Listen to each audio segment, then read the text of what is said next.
सेवा पर्व का जो टॉपिक है उसमें दो चीज़ें हम डिस्कस करेंगे। एक स्ट्रेस मैनेजमेंट, एक योगा। दोनों चीज़ें आपके लिए बहुत ज़रूरी हैं। आप में से किसी को पता है कि योगा क्या है? हाँ, क्या है? हाँ, ऊंचे बोलो। एक्सरसाइज है एक किस्म की। और एक्सरसाइज क्यों ज़रूरी होती है? क्योंकि पुराने ज़माने के लोग, आपने सुना होगा अपने बुज़ुर्गों से कि वो सेहतमंद होते थे। उसकी वजह क्या होती थी कि सुबह से शाम तक उनको अपनी रोज़ी रोटी की तलाश में बच्चे से लेकर बूढ़े तक हर एक को कुछ न कुछ काम करना पड़ता था। और जब सुबह से शाम तक हर आदमी कुछ न कुछ काम करता रहता था तो उससे उनको जिस्म में एक वर्जिश होती थी।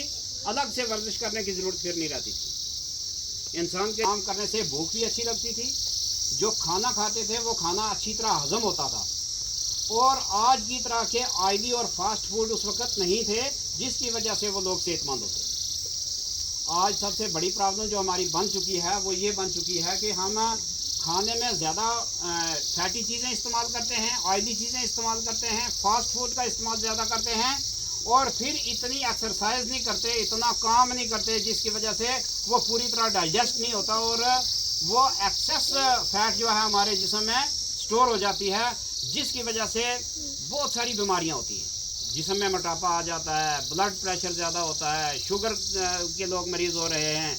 दूसरी बात यह है कि आज हमारा लाइफ स्टाइल जो है वो ये बन चुका है कि बहुत सारा काम हम मशीनों से ले रहे हैं। मशीन ने हमारा काम आसान तो किया है, लेकिन हमारी जिस्मानी हरकत जो है वो कम हुई है, जिसकी वजह से हमें बहुत सारी दिक्कतें और परेशानियां आ रही। इसलिए हमारे स्कूल के कैलेंडर में ये चीज़ें लगाई गई हैं ताकि हम अपने बच्चों को अपनी लाइफ स्टाइल का एक प्रोसीजर बताएं कि हर दिन आपने उठकर कुछ न कुछ एक्सरसाइज करनी है, जिस एक्सरसाइज की वजह से आपका पसीना निकले, आपके जिस्म का हर हिस्सा जो है वो हरकत में आए, आपको भूख अच्छी लगे, आपका खाया हुआ खाना हजम हो और आप सेहतमंद रहें। और जब इंसान सेहतमंद होता है तो उसका ज़हन दिमाग भी फ्रेश होता है, वो जो सीखना चाहता है आसानी से सीख सकता है।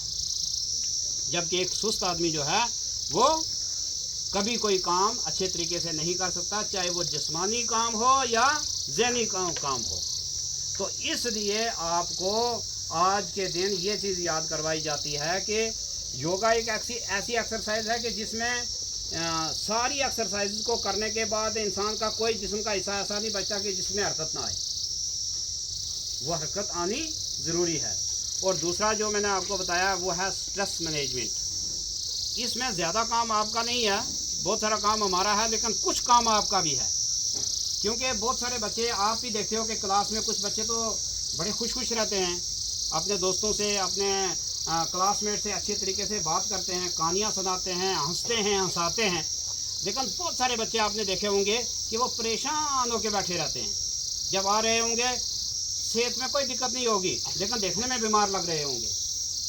अब उन बच्चों को ट्रेस तो हमने करना है या उनके पेरेंट्स ने करना है, जिन तक मेरी आवाज़ पहुंच रही है, कि अगर आपका बच्चा भी परेशान रहता है, आशाश बशाश खुश नहीं रहता है, तो उस बच्चे को देखने की ज़रूरत है कि उसको कोई ना कोई दिक्कत है। वो दिक्कत क्या हो सकती है कि ज़हनी तौर पर बच्चे को कोई दबाव है। उसमें से कोई दबाव तो ये हो सकता है कि बच्चे को स्कूल में ज़्यादा काम दिया जाता है, उसको समझ नहीं आती, उसको पढ़ा के फिर उसको ज़्यादा मजबूर किया जाता है कि आप सुना, इसलिए ये स्ट्रेस तो आपका हमने ख़त्म कर दिया।